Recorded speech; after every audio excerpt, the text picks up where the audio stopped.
Diepsloot residents are adamant they'll show their anger against rampant crime in the area through a shutdown. In fact, they're refusing to back down on their demand for President Cyril Ramaphosa to address them in person. So their protest started yesterday following the recent killing of a pastor during a late-night prayer service. 40-year-old Vincent Sikhakhane was shot multiple times during a robbery at his church, despite his pleas for those criminals to spare his life.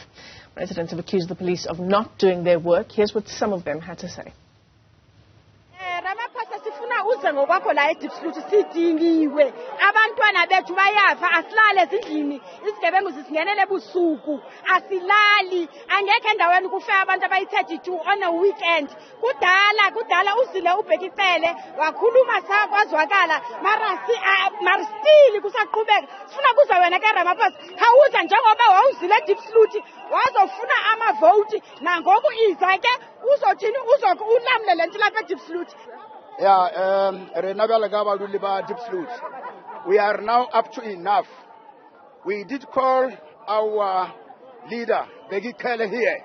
The time when we were having this problem here, they're crying. But now, start again, we know that every year, from October, November, December, they kill us. Now they've killed Murutimu.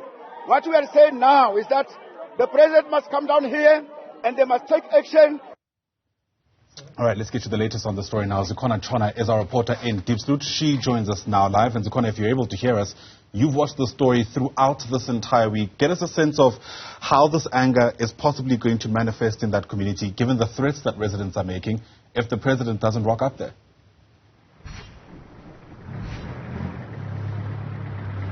So yesterday we had residents marching through the streets of Diepsloot. They also blocked parts of the N14, but police were very quick to respond to any forms of violence in this area. They also managed to close down some of the businesses here, disrupting businesses, particularly for hawkers in this area. Then they ended up here at the Diepsloot police station, which is where their leaders were then held up in meetings for hours with leadership from the South African Police Service.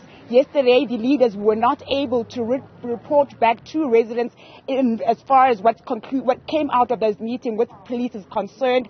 I'm told now by the leadership of this community that they will be meeting with the residents later on this morning to relay what happened in that meeting. But the community is very adamant that it will continue protesting until such time that the president commits to engaging with them, to coming to Diepsloot and coming to meet with them to hear their concerns with regards to the high levels of crime in this area. On Monday, they met with the Premier of Gauteng, Panyaza Lesufi. That's where they conveyed the message to the Premier to communicate with the President, to say that they want the President to come to Diepsloot and meet with them. I did manage to get a response from the Premier as to whether he was able to communicate that message to the President. And yesterday, he said he was not able to deliver the message to the president yet, but he plans to come and visit Diepsloot himself very soon. But residents are adamant that they want the president to come here and meet with them. I'm also told by members of the community that if the president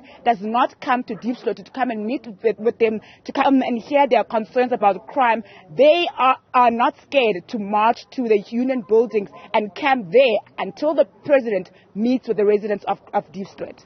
You're outside the police station at the moment, Zikhona, and to get there, you might have seen parts of the community, because of where the police station is actually stationed.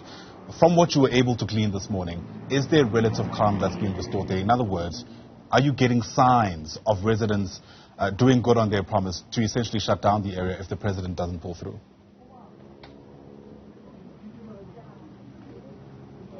The protest yesterday started relatively late after the meeting with the leadership of this community. I know that the leaders plan a meeting at the local park later on this morning, and thereafter they will decide how they plan to move the protest this morning. There is a business area along the main road here, just next to the police station, where there are a lot of informal traders that were affected by the protest yesterday. I see this morning that business for them is open, but it was certainly very heartbreaking yesterday to see just how children respond to violence in this community or to protest in this community. I had a case yesterday where the protesters were approaching the police station, and the traders, the informal traders along the road had to shut down their businesses. I just saw a little girl, I think she was about 4 years old, how quickly she was able to respond and clean up and sort of pack up her mom's business as quickly as she can, as the protesters were threatening to vandalize as well as loot those informal businesses. So this is why, it's also part of the reason the residents of Diepsloot say they have to protest against crime in this area. They're saying their children are growing up in trauma, and their children are no longer able to play or enjoy life like other children are in other communities where there is no crime. Every weekend here, residents say they are counting bodies and they want to be free of that. So they're saying it's the last resort. They are calling on the first citizen of the country to come here and hear their concerns and hear exactly how crime is affecting themselves and their children. Zikhona Tshona, live to us there from Diepsloot in Johannesburg. For now, thanks very much indeed for that update.